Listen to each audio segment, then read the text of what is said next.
Well, hello, everyone, and welcome to our International Women's Day event in partnership with WGCC. For those of you who don't know me, my name is Maria Holder, and I'm a real estate partner in our Toronto office and Fasken's Toronto office. And it's my pleasure to introduce this event, Inspiring Inclusion for a More Sustainable Future. Firstly, thank you to everyone that's joined us here. It's a wonderful turnout. For everyone that's here, everyone that's online, and especially the members of WGCC. We've recently partnershiped with this organization, and we certainly are very excited to see what our future holds together. So this year's International Women's Day theme is Inspire Inclusion. You know, as I look around this room, I see the faces of so many people who have inspired me in my legal career and who continue to inspire me to achieve my goals. And hopefully, together by creating a culture of open discourse and free flow of ideas and inclusion, we can make the road for the ones coming up a little bit easier than the road that we took in our legal profession and in the industry at large. So with that, I'd like to turn things over to Ratika. Ratika Gandhi is the head of legal and compliance at Alcon Canada. She's also a board member at WGCC, and she'd like to say a few words on behalf of that organization. Thanks so much, Maria, and a big thank you to Fasken for being a sponsor, a new sponsor of Women General Counsel Canada, and for working with us on today's event, hosting us both in person and for all of our members online as well. We are looking forward to partnering with Fasken on future events and programming.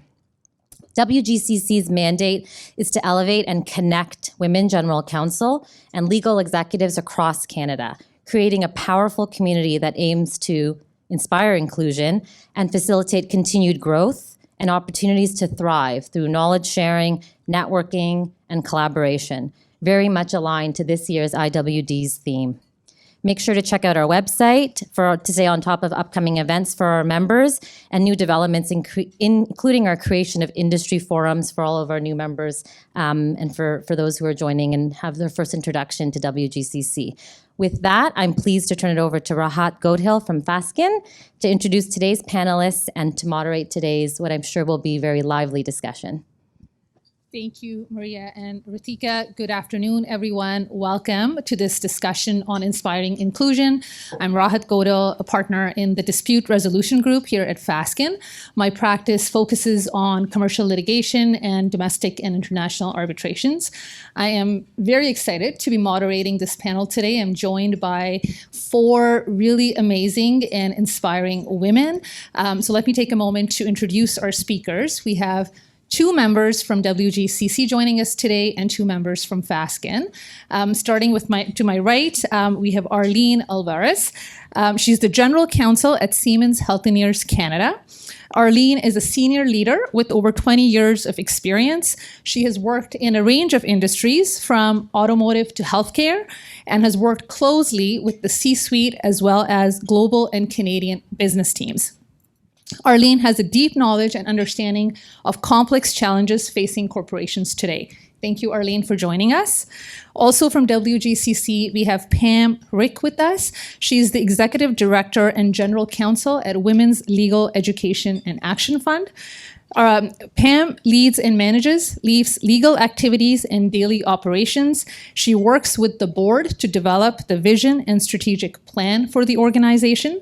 Pam was recognized as a 2022 Lexpert Rising Star by Lexpert magazine, and she's the past chair of the board of the 519, a City of Toronto agency dedicated to advancing 2S LGBTQ plus rights, and is currently a bencher at the Law Society of Ontario.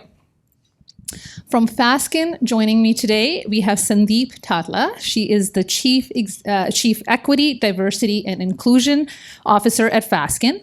Sandeep is a forward-thinking executive leader with demonstrated experience successfully leading diversity, equity, and inclusion change strategies across different and complex industries. I've seen Sandeep in action, very excited to have her here. She works closely with our firm's leadership to develop and implement strategies that solidify a culture of equity, diversity, and inclusion at the firm. And last but not the least, we have Nicole Singh, who is a partner in our Labor, Employment, and Human Rights Practice Group. Nicole regularly advises public and private sector employers on a wide range of issues. She has represented clients before arbitrators, courts, and tribunals, and also acts as an external investigator for workplace investigations.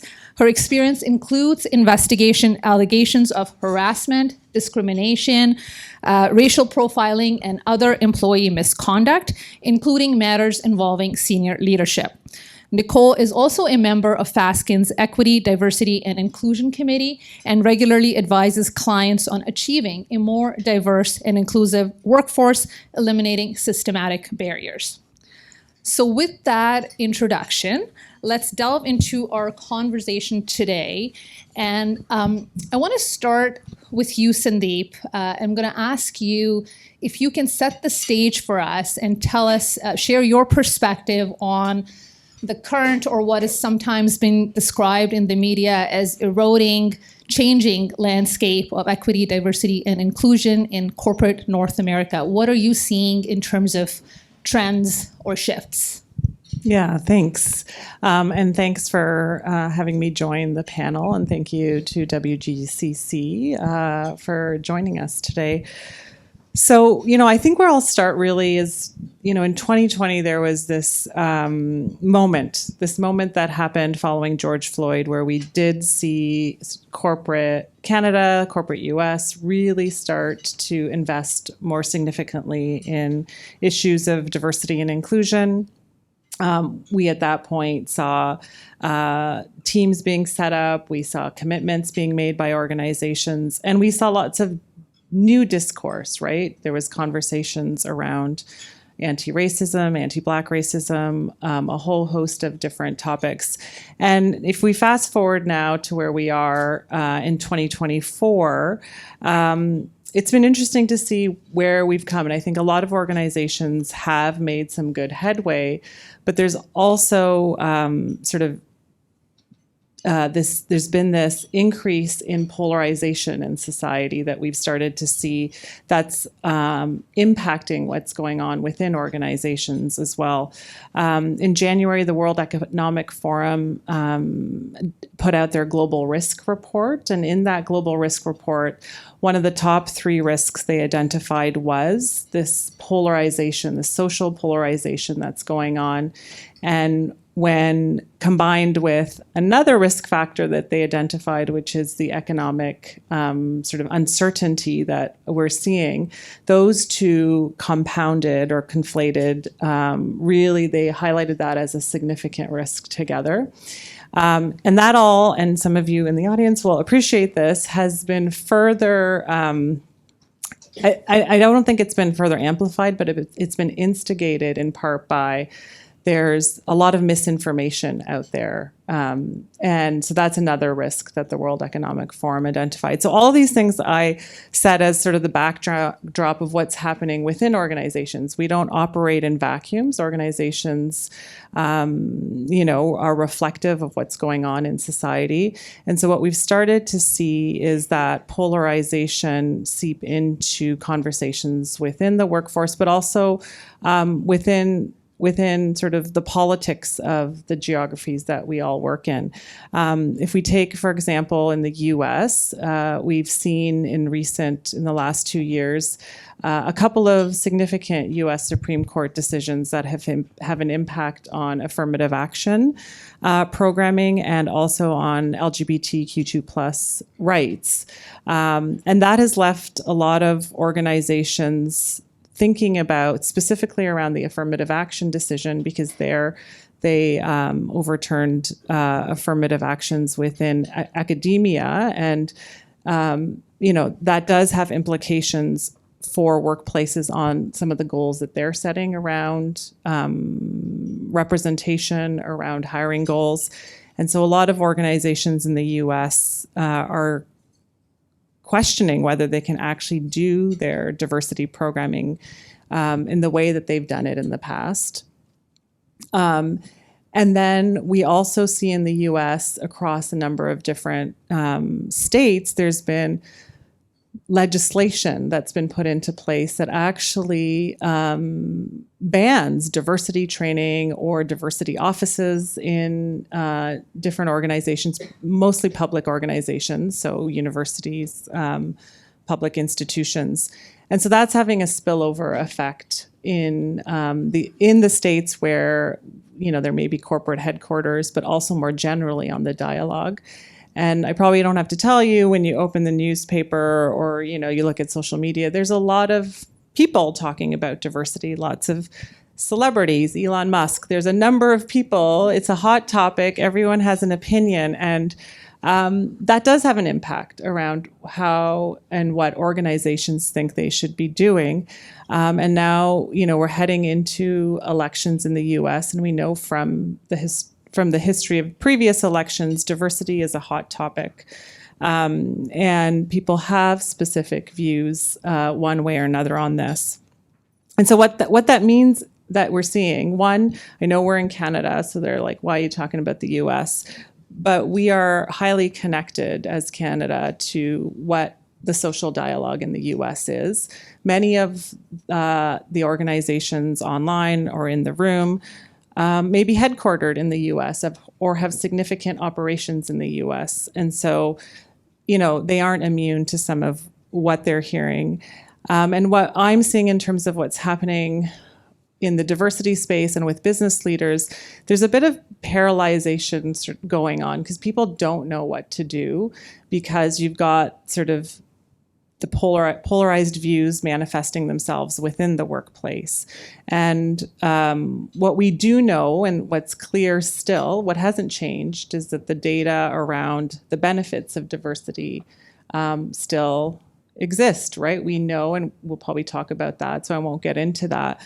But the data is clear that that diversity does yield benefits, and it's better for organizational performance. And all the things that were talked about over the last number of years still hold true in the work done. So leaders of organizations are caught in this, well, we've got to focus on this because it's very clear that we need to. But then they're also caught in the dialogue that's happening within their workplaces and outside their walls around what do we do. And some of that's fueled by the cancel culture that has been created, where people are afraid if they say the wrong thing that they're going to be canceled, or being perceived as being woke. So there's a lot of stuff happening. There's this climate. It's interesting to watch, and one can understand why there's a bit of this paralysis going on. But what I've also seen, and what's working and starting to happen, is organizations and people in my space are starting to think about, okay, well, we can't just stop what we're doing. And they've started to rethink how we might do this work, and what's the narrative? What are we talking about? How do we address some of the misinformation out there?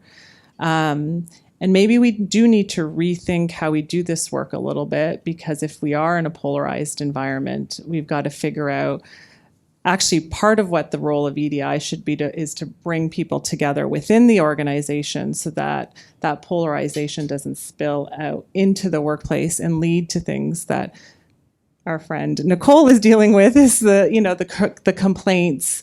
And I'm sure she'll talk about a lot of the different legal issues that arise when you allow that polarization to continue in your organization. So, I think EDI is at an interesting time, and I think there is a real opportunity for those of us who do this work, and for organizations who are committed, to really reevaluate how they're doing this work and think about how, in this environment, how do we bring people together so that they can ultimately work together in a safe environment. Thank you, Sandeep. That was a really good summary of the context and landscape that we're all living in these times. I want to dig a little bit deeper to what some of the themes that Sandeep touched on, and I want to maybe start with Arlene and Pam first, and then I'll go to Nicole.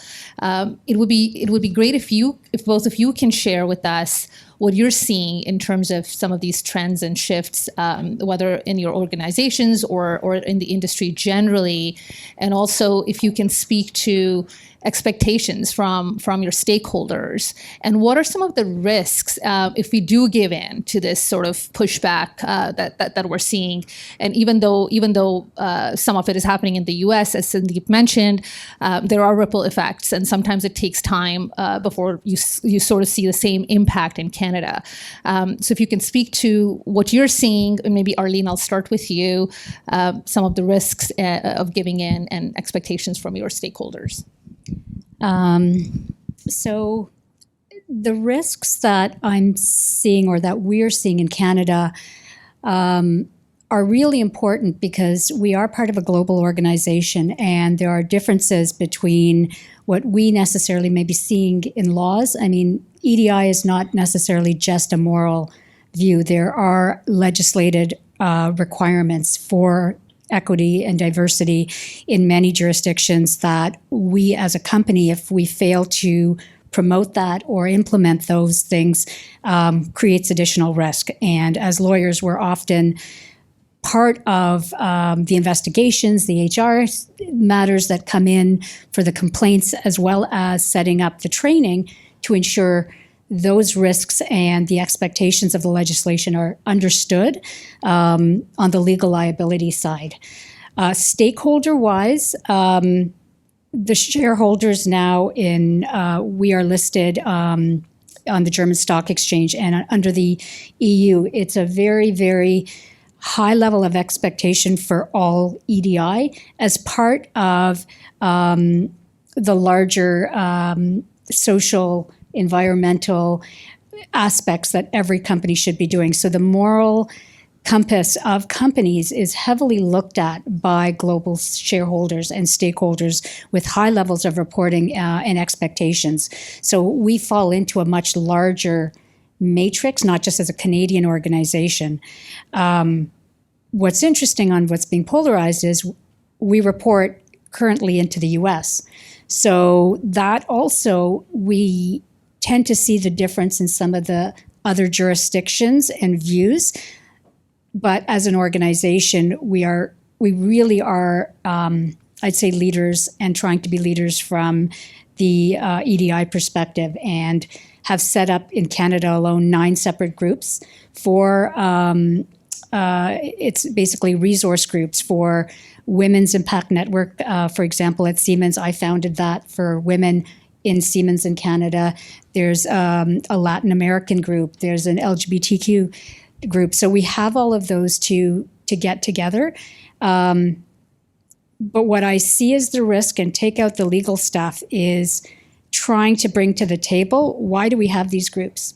What are we trying to achieve in having a group in the organization, so people can feel they're part of something, they're recognized?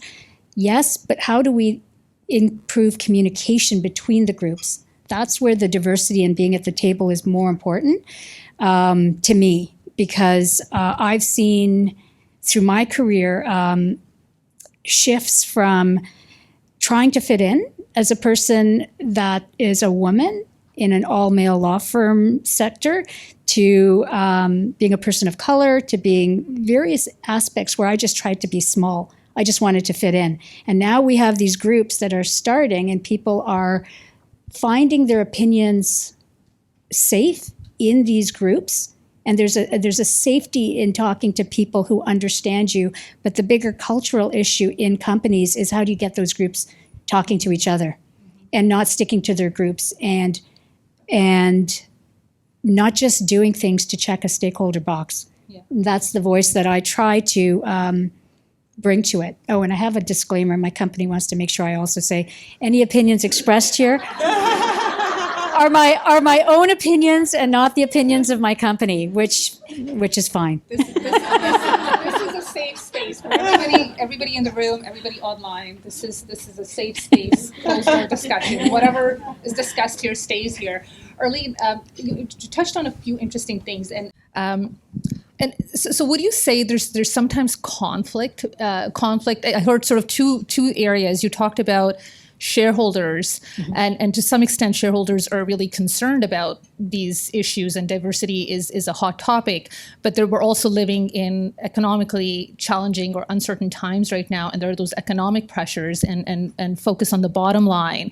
And so maybe there's some conflict there, or conflict between.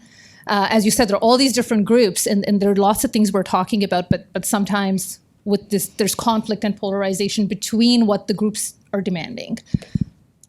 Yes, EDI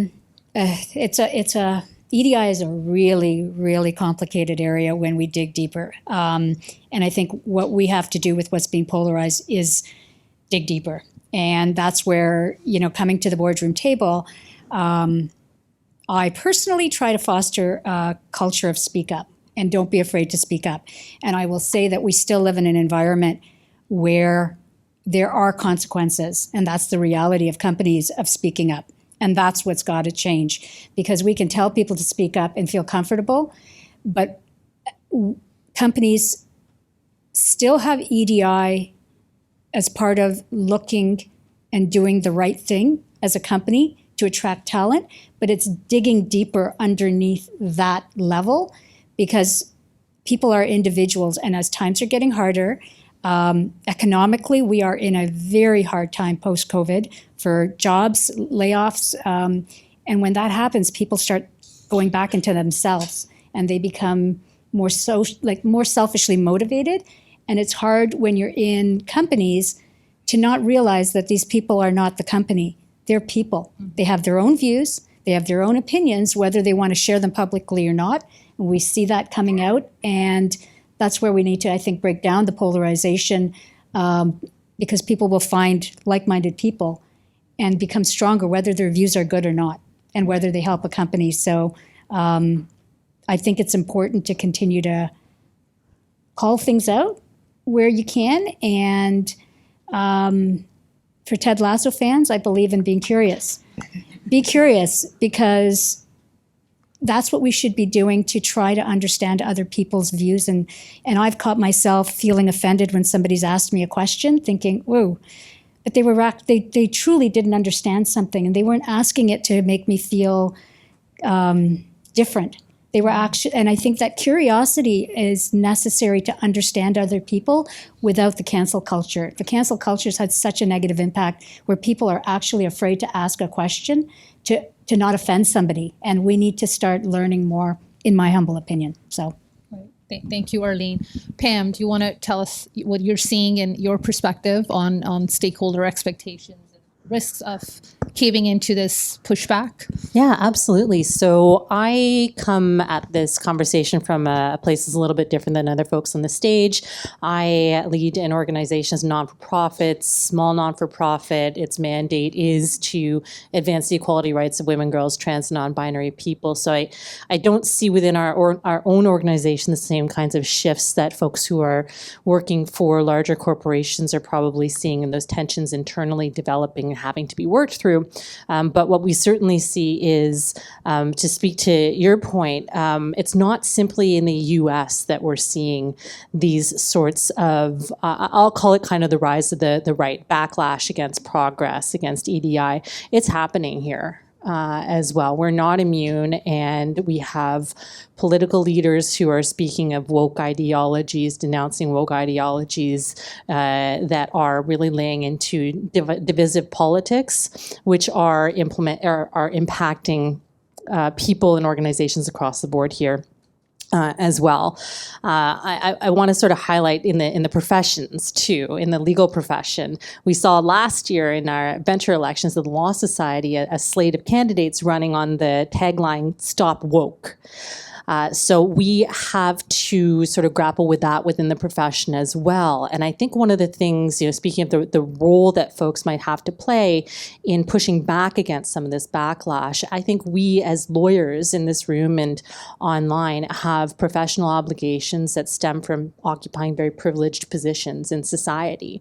I won't point exclusively to the rules of professional conduct that talk about the importance of respecting human rights obligations, But just in the very fact that we occupy these positions, I think we have a moral and professional obligation to speak up, to be a bulwark against rolling back some of the EDI initiatives and the commitments to diversity, equity, and inclusion in the places where we work, as well as in the profession too. And that's something that I think is important to keep in mind as well, that the courage to sort of go forward in the face of this cancel culture, these fears, to kind of get over them ourselves as well to the greatest extent possible, and take on a little bit of that risk to keep moving these initiatives forward, to be brave in where we stand, and to also to support one another in taking those kinds of stands as well.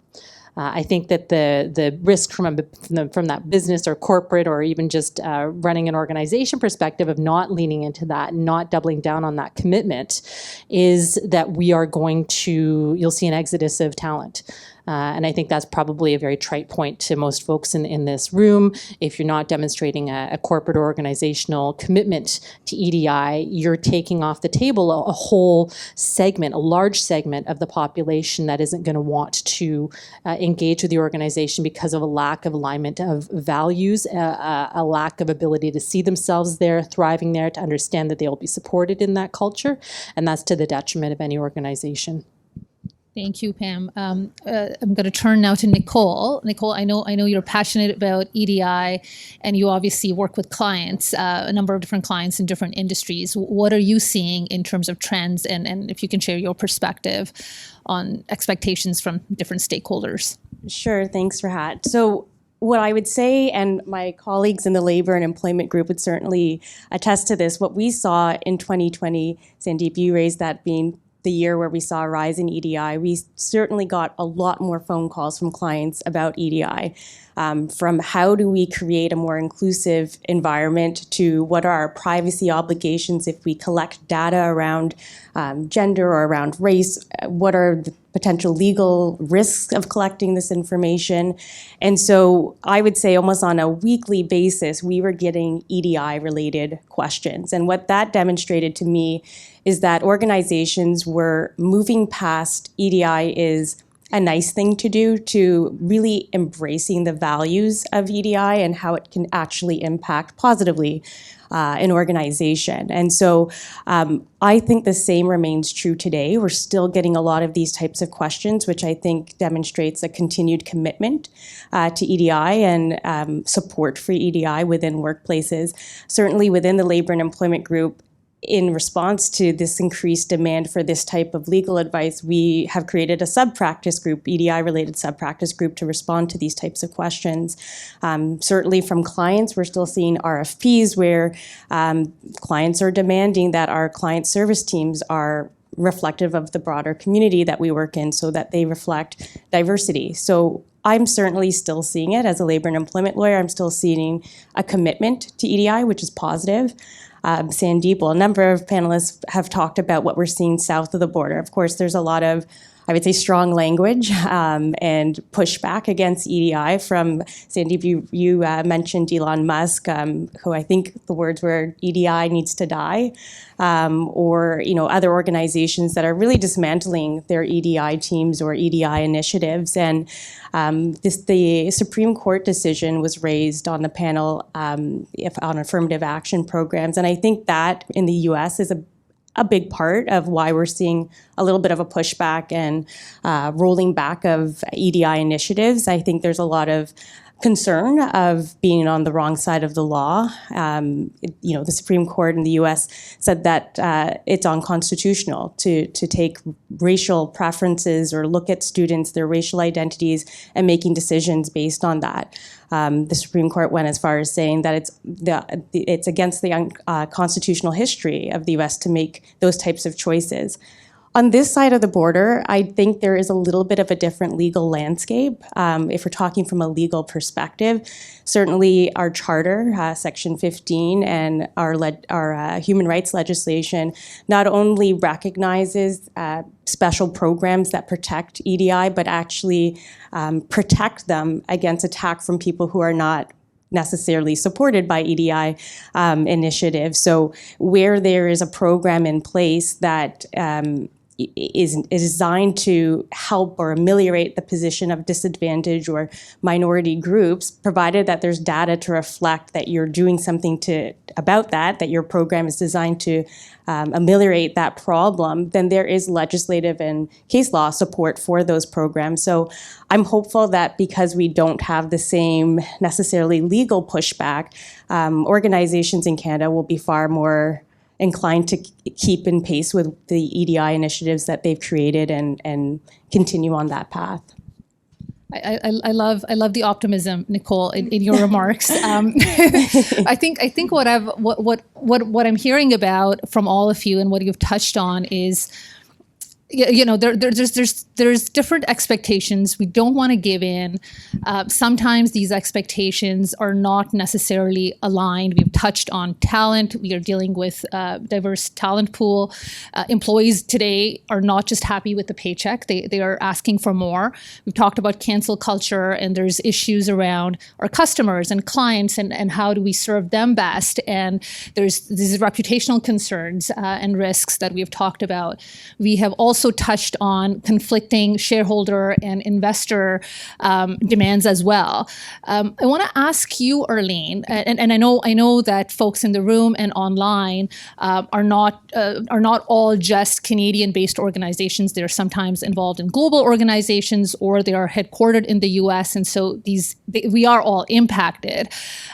Arlene, you're a senior leader in a global organization, and I want to ask you if you're involved sort of in navigating some of this conflict, do you think GCs should be involved in these conflicting, in managing and navigating these conflicting expectations?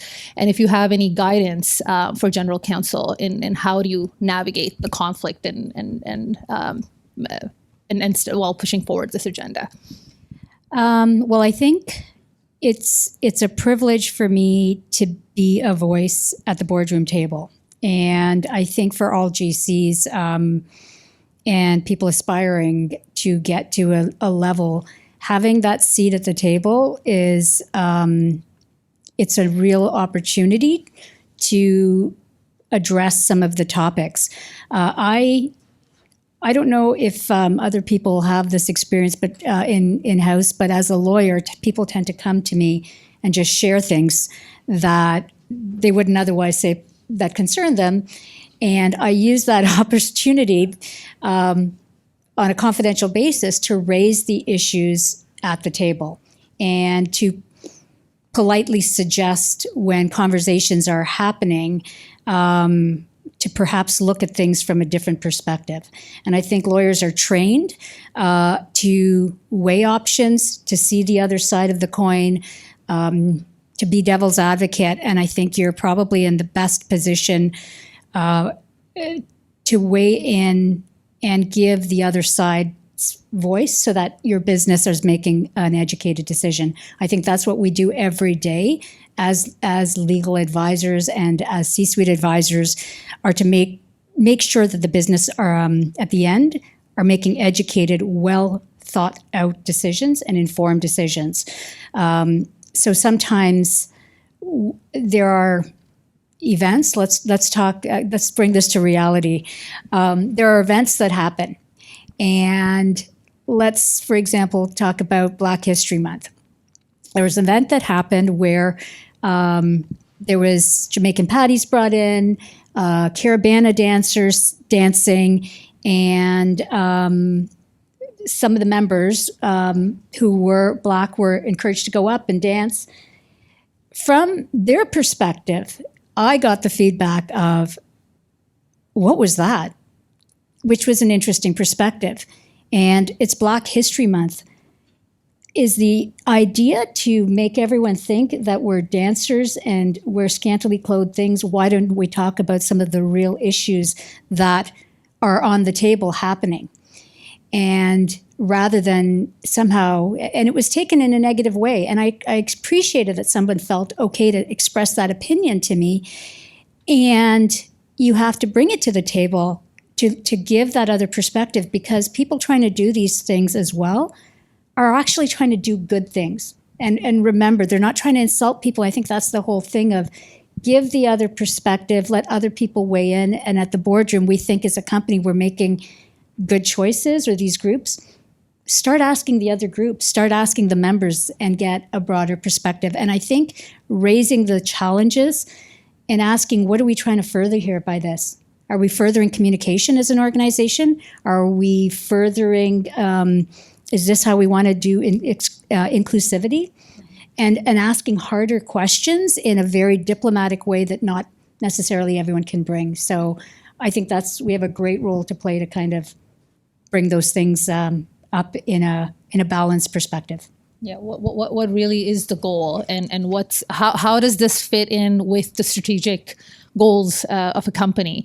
And I know sometimes EDI is part of the strategic vision, and sometimes, or we're seeing sort of backtracking from that, at least with some organizations in certain geographies.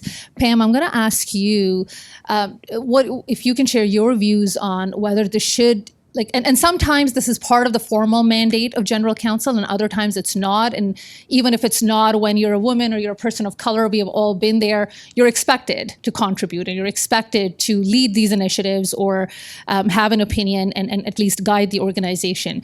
If you can share your views on whether it should be the role of general counsel, particularly when it's not part of the mandate. And as the only general counsel of a large organization on this stage, Arlene, you have a lot of free time and not a lot on your plate, right?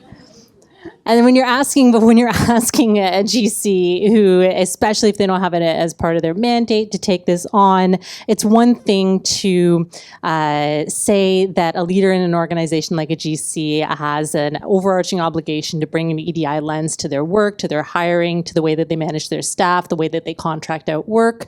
That's one thing to say. And on top of that, we would like you to make sure that everybody in this whole corporation is doing all the things they have to do.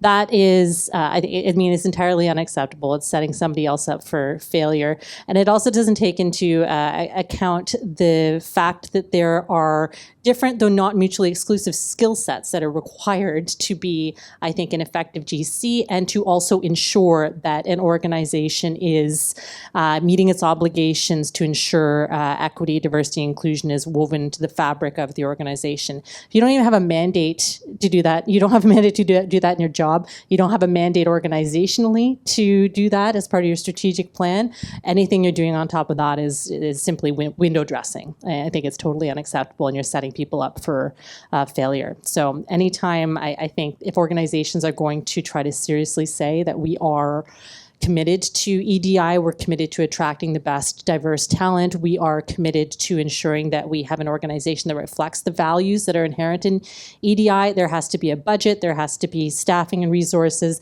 there has to be an organizational stated commitment in the strategic plan, the strategic vision of the organization, there has to be leadership from the very top of the organization, and the people that you're tasking with leading that work have to be at the decision-making tables for everything that is relevant to that work, which quite frankly would be everything in the organization. So there really has to be that commitment. It's not acceptable to sort of have somebody in a GC role especially try to do that off the side of their desk. And I think any GC approach to that proposition would be very well on very good, very, very solid ground to say that no, I am not going to be put in that trap. Sorry, did you want to say something, Arlene? I would love to say something. Yes, I please, think go ahead. I think you hit it on the head there, because it's absolutely true. And what we've tried to do, I've seen a lot of the women GCs. I've seen them in in Women's General Counsel. What you're taking on in your free time, your extra time,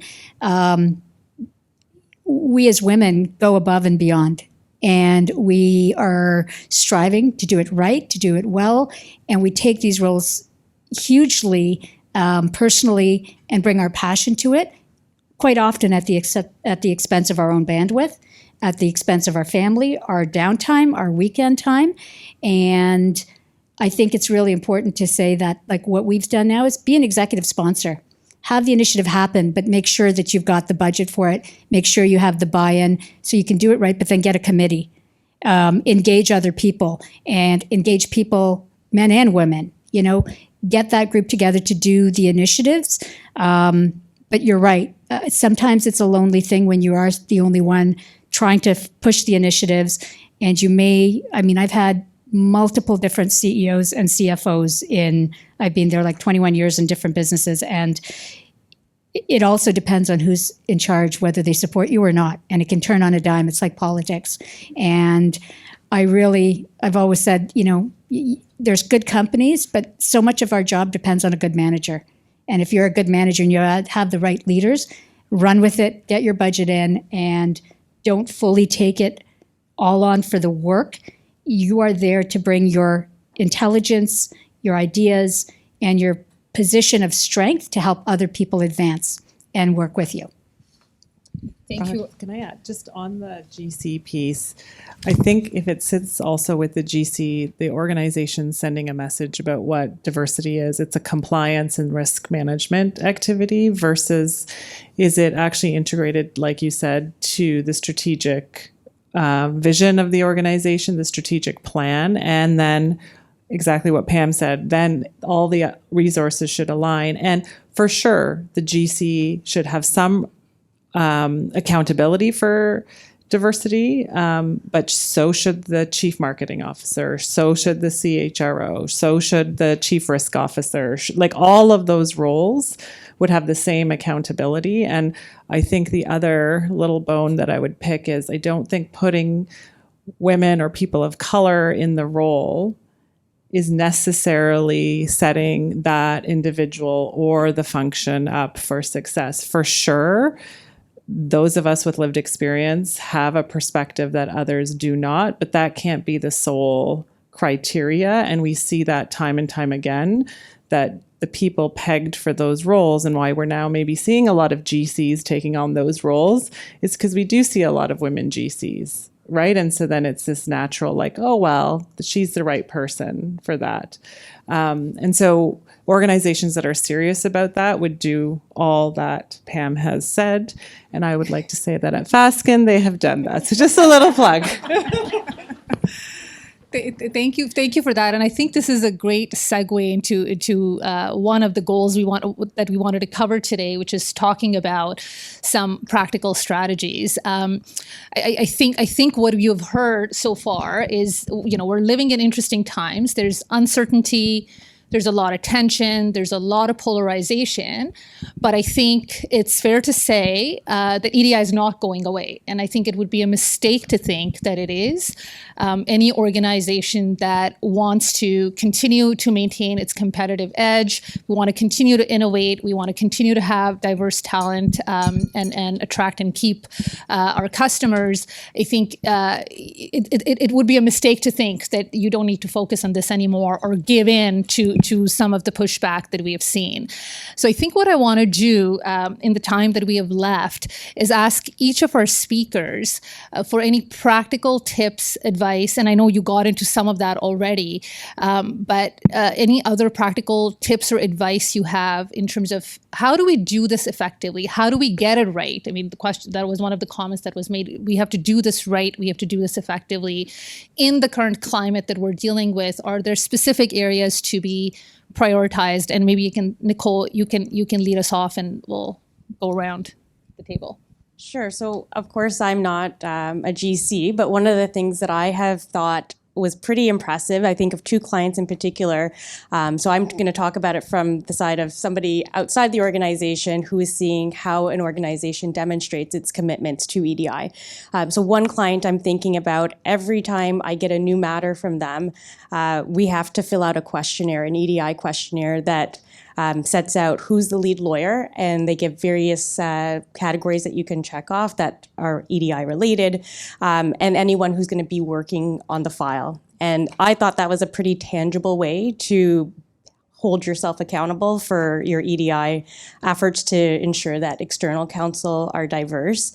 Another client that I can think of, at the end of the year, they would invite 10 of their top law firms to go to their headquarters and essentially get a report card on how they are doing. And so if, for example, there was an RFP and the law firm put out all sorts of diverse lawyers on that RFP, but at the end of the year, when they look at who's actually working on their matters, there's not a reflection of diversity. They would hold that law firm accountable and essentially say, if we don't see improvement, you won't be getting our work next year. And so I thought that was, for me, pretty impressive and a very pretty direct way to hold yourself accountable. I love that. I love that organizations are actually doing that. That was one of the things that I was that I'll just enthusiastically agree with you on, rather than repeat what you've said. But that being able to do that as a general counsel also puts that pressure on firms, like the ripple effect. Going back to the ripple effect of things, of being able to signal to clients that no, this is not a thing that we're overlooking anymore as well. So that's quite a bit of a powerful thing that GCs have the ability to do in many circumstances, I think. Also, the hiring within one's own department, composing, getting together one's own team, and you have the ability as a GC to have issues related to EDI and putting together a diverse team at the forefront and being able to execute in that in your own sphere of influence. The other thing, as I've already said, being a GC, and Arlene, you said, being at the board table, you do occupy a position of influence and authority within the organization. And of course, everyone's got to make decisions for themselves about what they feel comfortable saying at a certain time. But it is important to remember that position of influence and authority, I think, and being able to choose when you sort of pull on that lever to advance issues related to EDI, whether because it's a moral imperative, it's the right thing to do, or, speaking of the compliance and risk sort of mitigation aspect of EDI, I personally don't feel uncomfortable with leaning on that from time to time if that's going to get us to the place where we want to go because we think it's a moral imperative. So being conscious of the levers that you can pull as a GC to try to advance those goals in that role and at the decision tables that you're sitting at, I think is something tangible that GCs can do. So I think I'm going to sort of go back to, I think all those are great things, but what I'm going to go back to is how do we get people to actually work together in an inclusive way. The data is clear, and I had a bunch of stats that I didn't get to, but one of the things that I'm going to share is that, research by McKinsey found that companies with diverse executive teams are 33% more likely to outperform their industry peers in terms of profitability. And there's a whole host of reasons for that. That's because, again, the data is clear that if you've got diverse teams, and inclusive teams, that they will come up with better ideas. There's this concept of collective intelligence, and how when you bring a group of people together that are diverse, you're going to have better outcomes versus one individual kind of working on something themselves.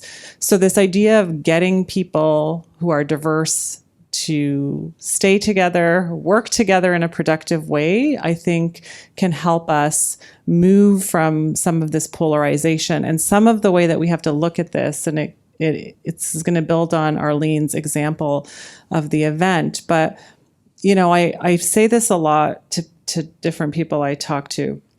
Diversity and inclusion is very broad, right? So there's things that are happening outside of our walls. There's lots of social dialogue happening about what's right and what's wrong.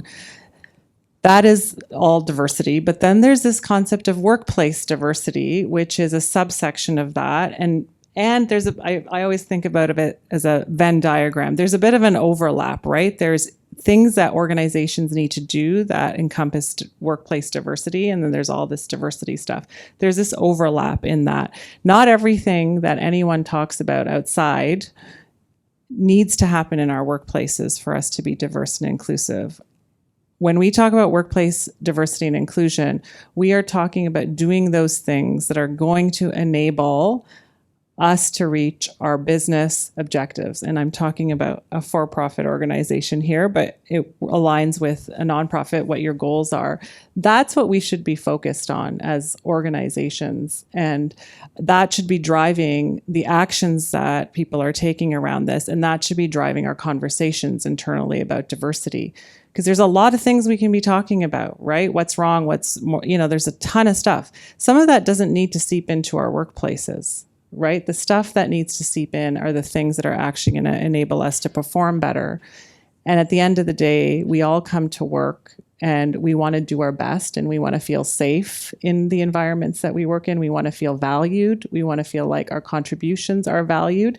And that happens with our one-to-one interactions. It doesn't happen with, these big events, or it doesn't happen with these proclamations. It's around how do we actually work together. And so for organizations who aren't sure where they're doing on this work, if you go back to the basics of why we even do this work in organizations, it's about how we can work better. And if you can double down on some of that, that will go a long way during this climate that we're in. Thank you, Sandeep. Arlene? I had an answer, but I wanted to just follow up because that was really, you're right on about drilling down into why we're doing this when you're looking at the corporate world. And I think in terms of that, we are trying, or the goal is to increase engagement. And I think the deeper push that I personally feel is to recognize we're all people. And I think somehow all of this talk and the things that are going on in the political, we're losing that these are human beings and we are all the same.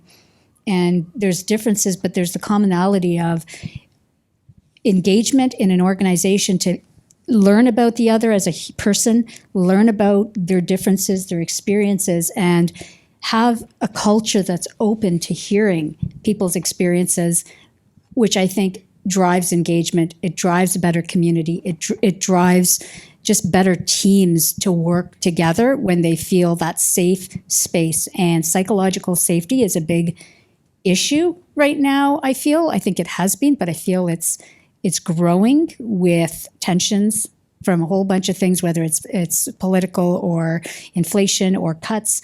We need to kind of continue to build on leaning on each other, and that diverseness be embraced more than anything.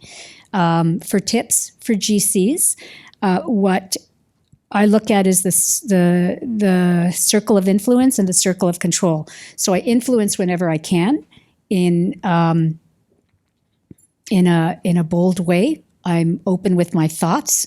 I speak my mind, and I'm at a stage in my career, almost 30 years after law school, that I'm pretty comfortable now saying what I want and with a I don't really give a shit kind of thing. But that's okay because it enables other people to feel safe to speak up too.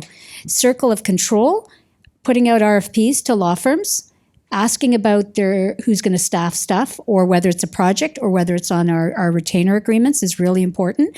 And what I think some of us as GCs have talked about and encouraged you guys to do more, control who is your partner, relationship partner. Request that there's a woman as a relationship partner, because we are seeing the population of women in companies and graduating from law school increasing, but we're not seeing them staying as long and in senior leadership positions where they control the decisions in the client base. And when you find a strong woman, make sure she supports other women, because that's the bigger change. Women that, I'm very passionate about this, women that make life harder for other women in companies is a big no-no. Just don't do it. Support and help and lend a hand back to all of these young women coming after, because I went through some really rough times in private practice and raising 2 kids in competitive sports and just pretending I didn't have to do that. And it's a reality, and it's an important thing to continue to foster that culture. Thank you. Those are, I think everyone will agree, really valuable and helpful tips and insights. So I want to thank the panel for that. Just watching time, I want to make sure to leave a couple of minutes for any questions or comments, either online or in the room. If you have tips or experiences that you want to share, or have any questions for the panel, I invite people online and in the room to speak up. I think we have a mic in the room, and people online can type their questions in the chat box.